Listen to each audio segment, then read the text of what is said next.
नमस्कार दोस्तों, मैं मनीष स्वागत करता हूं आपको अपने इस YouTube चैनल पे। दोस्तों, एक रेलवे में ब्रेकिंग अपडेट आई है जो कि डायरेक्ट रिक्रूटमेंट से संबंधित है। यानी कि सीनियर सेक्शन इंजीनियर के जो पोस्ट हैं वो सिर्फ प्रमोशन के लिए रखे गए थे, उसको अब फिर से रीओपन कर दिया गया है। यानी कि अब एग्ज़ाम के थ्रू भी सीनियर सेक्शन इंजीनियर बने जा सकते हैं। और ऐसा नहीं है कि इसमें सिर्फ बीटेक वाले ही अप्लाई कर सकते हैं।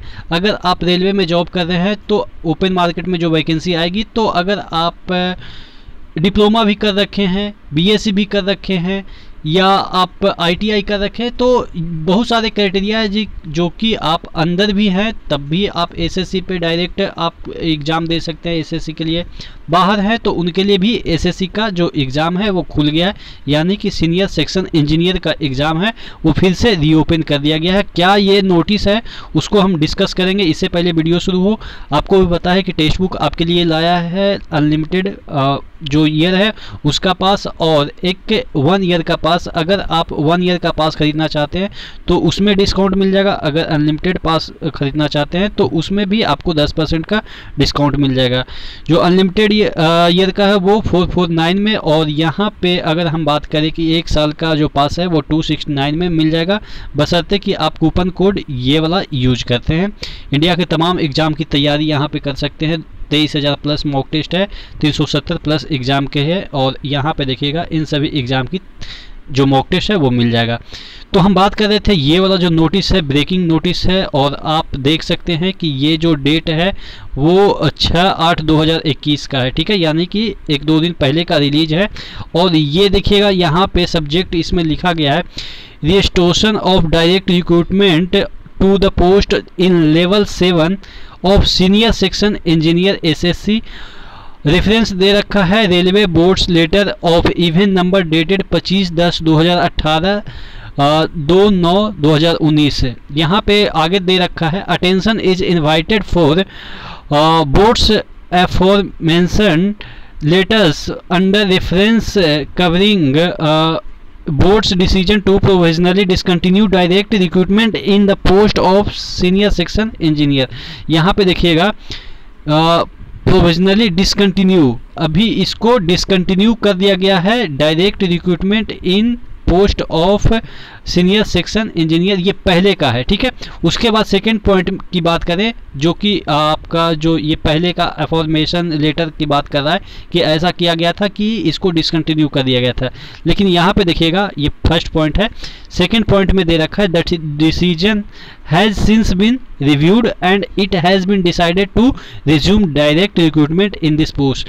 यानी कि ये वाला जो डिसीजन लिया गया था कि डिसकंटिन्यू कर देना है, इस पर डायरेक्ट रिक्रूटमेंट नहीं होगा। एसएसई जिसके अंडर अपन लोग काम करेंगे, जो हम लोग काम करते हैं, ग्रुप डी हो या ग्रुप सी हो, जितने भी टेक्निकल बंदे होते हैं वो एसएसई के ही अंडर काम करते हैं।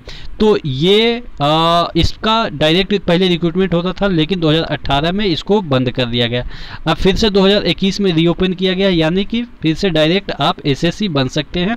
डायरेक्ट 7 लेवल के जो जॉब है, जैसे हम लोग ग्रुप डी में 1 लेवल से स्टार्ट करते हैं और ये 7 लेवल का जॉब है, तो यहाँ पे आपका डायरेक्ट रिक्रूटमेंट हो जाएगा। वही डिसाइड किया गया है रिव्यू करने के बाद कि इसको रिज्यूम किया जाएगा। अब इसका फ़ायदा समझाते हैं आपको तो लग रहा होगा कि ये जो बीटेक कर रखे हैं वही सिर्फ अप्लाई करेंगे, तो देखिए मैं आपको फ़ायदा, चलो ठीक है, ओपन मार्केट में तो बीटेक वाला अप्लाई करेंगे, जो डिप्लोमा है वो भी अप्लाई नहीं कर पाएंगे क्योंकि ये ग्रेजुएट लेवल का जॉब हो गया। ठीक है, और डिप्लोमा तो आप समझ गए होंगे कि ग्रेजुएट और डिप्लोमा में अंतर है, तो ये बीटेक वाला तो अप्लाई करेंगे, चलो ये मैं मान लेता हूँ। लेकिन इसमें जो अगर मैं बताऊँ कि अगर आप अंदर आ गए, ठीक है, रेलवे में आ गए, आपके पास डिप्लोमा है, तब आप एलिजिबल हो जाएंगे। क्योंकि क्या होता है, मैं आपको एक जेन्युइन चीज़ें समझा देता हूं कि कैसे प्रमोशन होता है और कैसे आप एसएससी बन सकते हैं ये वाला नोटिस के अकॉर्डिंग। देखिए, जैसे आपने ग्रुप डी में ज्वाइन किया, आप ग्रुप डी में ज्वाइन कर लिए, 3 साल आपने नौकरी कर ली, आप टेक 1 में चले जाएंगे या ग्रुप डी में भी रहेंगे, कोई फ़र्क नहीं पड़ता है, ग्रुप डी ही में ही रहेंगे, फिर भी कोई दिक्कत नहीं तो टेक्नीशियन तो बन ही जाते हैं। फिर क्या आएगा कि डायरेक्ट रिक्रूटमेंट एसएससी का आएगा ओपन मार्केट में, वैकेंसी सपोज 50 आएगा। ठीक है, 50 वैकेंसी ओपन मार्केट में जिसमें कि बीटेक वाले भर सकते हैं। 50 में 25 वैकेंसी ऐसे आएंगे जो कि सिर्फ अंदर वाले प्रमोट होकर बन जाएंगे, जो कि जेई होंगे वो एसएससी बन जाएंगे, जो जेई होंगे वो एसएससी बन जाएंगे। और जो 25 वैकेंसी होंगे, क्योंकि ऐसा रूल है, ये मैं अपने मन से नहीं समझा रहा हूँ, ऐसा रूल है कि 25% जो होता है वो सीनियरिटी बेस्ड बनते हैं एसएससी, 25% जो होगा वो ग्रुप डी का बंदा हो या आपके टेक्नीशियन हो, कोई जेई का बंदा हो, कोई भी बंदा एसएससी बन सकता है, ग्रुप डी से एसएससी बन सकता है, बशर्ते उसके पास 3 साल का जॉब हो रेलवे में और उसके पास जो डिग्रियां होती है वो करस्पॉन्डिंग डिग्रियां। अगर आप जेई बनना चाह रहे हैं ब्रिज में तो आपके पास डिग्री होनी चाहिए, डिग्री या डिप्लोमा होनी चाहिए, किसका, आपका सिविल का हो या बीएससी हो, ठीक है, बीएससी मैथ से हो, या आपके पास मैंने डिप्लोमा ही बताया, ठीक है। तो ये सब क्राइटेरिया है, ठीक है। तो यानी कि कहने का मतलब कि जैसे ही ओपन मार्केट में ये वैकेंसी आई है, मैं आपको समझा रहा हूँ कि इसका मतलब ये नहीं कि जो बीटेक वाले हैं उन्हीं के लिए ये फ़ायदा दे रहा है।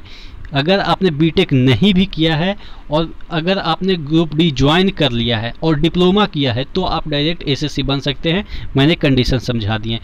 तो ये अच्छी खबर है उन सभी लोगों के लिए जो कि गेट का भी तैयारी कर रहे थे और उनको अपॉर्चुनिटी नहीं मिल रही थी। क्या होता है ना कि स्टेट में जो जेई हैं उसमें अपॉर्चुनिटी ग्रेजुएट लेवल वाले जो बंदे हैं, बीटेक लेवल या बीई लेवल के जो बंदे हैं उनको नहीं मिलती है। और यहाँ पे सेंट्रल में भी आपको सिर्फ जेई ही बनने का मौका दिया जा रहा था, एसएससी बनने का मौका नहीं दिया जा रहा था। यानी कि आप कह सकते हैं इंजीनियर, जिसको हम असिस्टेंट इंजीनियर कहते हैं, अपने राज्य वगैरह में जितने भी राज्य होते हैं ग्रेजुएट लेवल के जो पोस्ट होते हैं उसको असिस्टेंट इंजीनियर कहते हैं। और डायरेक्ट यहाँ पे अगर आप इंजीनियर बनना चाहते हैं तो डायरेक्ट यहाँ पे आप यूपीएससी के थ्रू बन सकते हैं इंजीनियर, जो यूपीएससी का आईईएस करवाता है।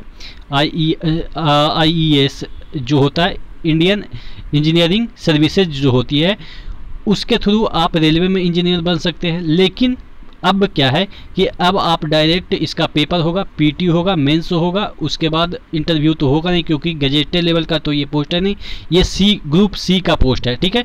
ये जो एसएससी जो पोस्ट होता है वो ग्रुप सी लेवल का पोस्ट है और ग्रुप सी लेवल के पोस्ट में इंटरव्यू नहीं होता है, ठीक है।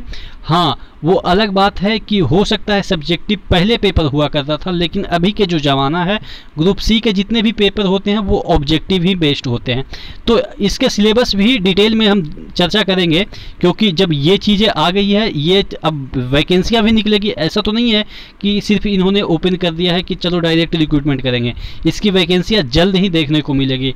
और मुझे लग रहा है कि विद इन 5 से 6 मंथ में आपको एसएससी की वैकेंसियाँ मिलेगी और अच्छे खासे में, कम से कम तो 4 से 5 हज़ार वैकेंसियाँ मिलेगी सभी डिपार्टमेंट से, क्योंकि इन्होंने इसी वजह से रीओपन किया है।